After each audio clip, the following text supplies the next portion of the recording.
Hello everyone. तो आज मैं एक्सप्लेन करने जा रही हूँ कल्टीवेशन लॉर्ड के एपिसोड नंबर 117 को। तो अगर अभी तक आपने चैनल को सब्सक्राइब नहीं किया है तो जल्दी से चैनल को सब्सक्राइब करके इसके अपडेट्स को ऑन कर लीजिए और अपडेट्स ऑन होंगे बेल आइकन को प्रेस करके। तो अब चलते हैं हमारे एक्सप्लेनेशन की ओर। हमने इसके लास्ट एपिसोड में देख लिया था फायर फोर्स का पैट्रियार्क लुयान को ऑर्डर देता है कि डिसिपल वो तुम्हारा ब्रदर है और ये पूरी तरह से तुम्हारा ही मैटर है, इसीलिए तुम जो भी चाहो इसमें कर सकते हो। और इस वक्त हमारे लिए सबसे ज़रूरी बात है एक हैंडीमैन को ढूंढना, क्योंकि उन स्पीसीज को सिर्फ एक हैंडीमैन ही हैंडल कर सकता है। अब पैट्रियार्क इतना बोलने के बाद में उन सभी को वहाँ से जाने के लिए भी बोल देता है। इसके बाद में हमारा सीन शिफ्ट होता है और हमें एक बाथ हाउस दिखाया जाता है जहाँ हम उस सोल मैन को देखते हैं जो आराम से बाथ ले रहा होता है। तभी वहाँ पर साबाई आ जाता है और वो सोल मैन से कहता है कि मैं आपके पास बहुत उम्मीद लेके आया हूँ, आप ज़रूर मेरी तो हेल्प करोगे ही। तो ओल्ड मैन उससे कहता है कि मुझे सब पता है कि तुम यहाँ पर क्यों आए हो।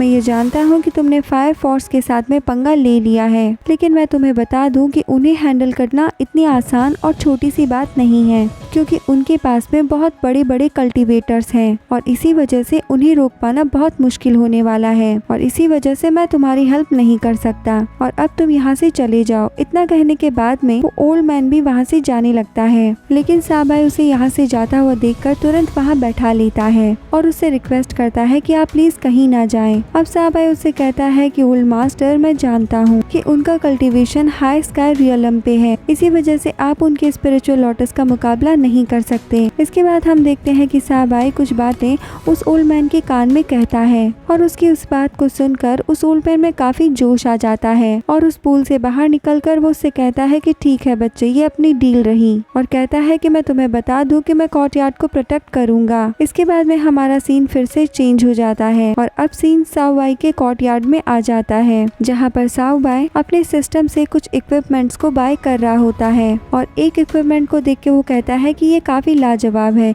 ये मुझे माना कल्टीवेशन के खिलाफ काफी ज्यादा हेल्प करेगा और इसकी वजह से तो मैं उनसे सामना भी आसानी से कर पाऊंगा। इसके बाद में वो उस इक्विपमेंट के फीचर्स को चेक करता है और कहता है कि इसके फीचर्स भी काफी अच्छे हैं, लेकिन इसके साथ साथ एक बात ये भी है कि फ्यूचर में जिसके पास सबसे ज्यादा लैंड होगा वही इस पूरे कॉन्टिनेंट पे रूल कर सकता है, क्योंकि इन फ्यूचर लैंड की प्राइसेस काफी ज्यादा हाई होने वाली है। इसी वजह से फ्यूचर में जिसके पास ज्यादा लैंड होगा वो काफी रिच हो जाएगा और मेरे लिए ये छोटा सा नॉर्थर्न टेरिटरी तो बिल्कुल भी सूटेबल नहीं है, इसीलिए मुझे जल्दी से जल्दी फायर फोर्स केव के इस मैटर को क्लोज करना होगा और मुझे जल्द ही कुयान सोंग से मिलना होगा। और ये कहते हुए वो अपने सिस्टम को ऑफ कर देता है और अब साओबाई बोलता है कि मेरा फेरी कॉन्टिनेंट में जाने का वक्त आ गया है। अब हमारा सीन फिर से शिफ्ट होता है और फेरी कॉन्टिनेंट में आ जाता है। यहाँ हम प्रिंसेस को देखते हैं जो बड़ी ही बेसब्री से बाहर खड़ी होकर किसी का इंतजार कर रही है। इसके बाद हम देखते हैं कि उसके पास एक लेडी खड़ी होती है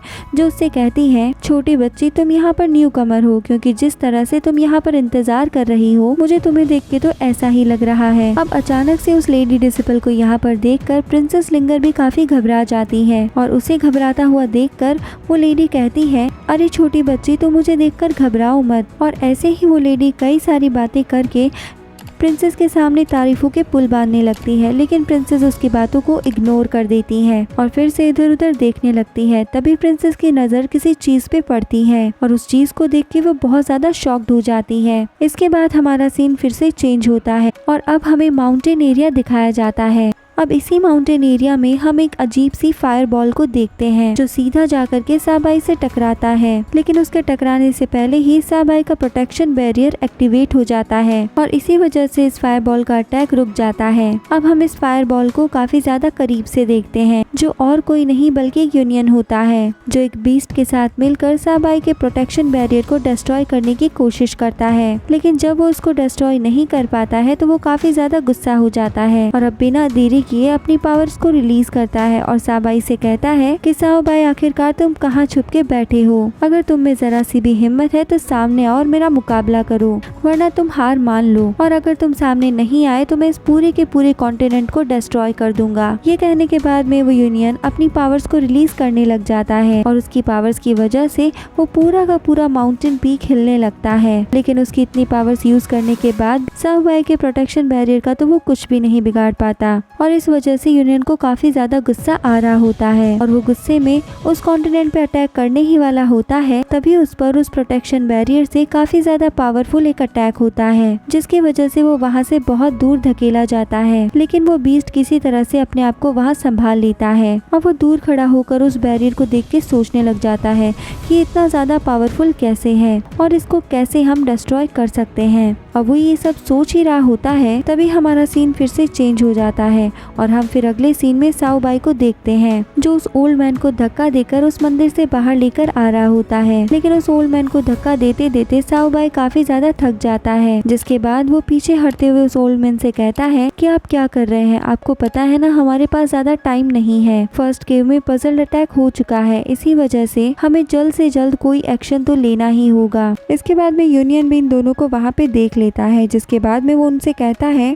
कि आखिरकार तुम दोनों कमीने बाहर आ ही गए हो, मगर मुझसे लड़ाई करो इससे पहले मैं तुम्हें बता दूं कि मुझे डिफीट करना इतनी आसान बात नहीं है। इसीलिए तुम्हारे लिए बेहतर यही होगा कि तुम मेरे से लड़ाई किए बिना ही हार मान लो, क्योंकि मेरे पास महाना स्टेज के भी कल्टीवेटर्स हैं। इसीलिए सपने में भी तुम मुझे डिफीट नहीं कर पाओगे। अब यूनियन के इस बिहेवियर को देखकर वो ओल्ड मैन काफी ज्यादा गुस्सा हो जाता है और गुस्से से वो यूनियन से कहता है कि तुम्हारी आखिर हिम्मत भी कैसे हुई मेरे सामने ऐसी चीप डील को रखने की। अब ओल्ड मैन बिना देरी किए ही अपने हाथों में अपनी एनर्जी को कल्टीवेट करने लगता है और इस तरह से वो एक पावरफुल एनर्जी बॉल को क्रिएट कर लेता है। अब इसके बाद यहाँ क्या होता है वो हमें पता चलेगा इसके नेक्स्ट एपिसोड में, क्योंकि आज का एपिसोड यहीं पर एंड हो जाता है। तो फ्रेंड्स मिलते हैं नेक्स्ट एपिसोड में, तब तक के लिए bye bye, take care and thank you.